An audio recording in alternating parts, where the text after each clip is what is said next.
রাজ্যপাল বলছেন যে রাজ্যের একাধিক জায়গায় গুন্ডারাজ চলছে, আমি নিশ্চিত পুলিশ ঠিকমতো কাজ করছে না, এবং সবথেকে বড় কথা একাধিকবার বলছেন যে পরিস্থিতি খারাপ, এভাবে চলতে পারে না, এই রাজ্যে নৈরাজ্য চলছে, political Holi with people's blood and this is not at all a normal situation. Bengal will pay the price if not controlled now.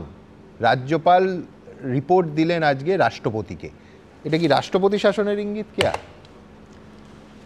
Suman, কিসের ইঙ্গিত আমি জানি না, কিন্তু এটুকু জানি যে এই মুহূর্তে যা ইঙ্গিত দেখতে পাচ্ছি, যে যেটা বলে ট্রেলার, যদি ট্রেলার এটা হয় তাহলে পরবর্তীকালে সিনেমাটা যে ভয়াবহ হবে, রক্তাক্ত হবে, সেটা বিলক্ষণ বোঝা যাচ্ছে।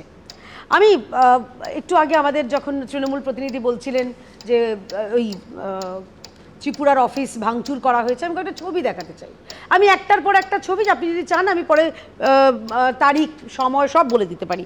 এইটা সম্ভবত আসানসোল সালানপুর 2020, এইটা হচ্ছে নৈহাটি 2019, আমাদের পার্টি অফিস দখল করে নেওয়া হচ্ছে। এইটা হচ্ছে বীরভূমের ইলামবাজার, ভাঙচুর চালানো হয়েছে। এইটা হচ্ছে গলসি 2021, এইটা হচ্ছে উত্তর 24 পরগনা 2021, এটা এবিপি আনন্দের একটা ছবি।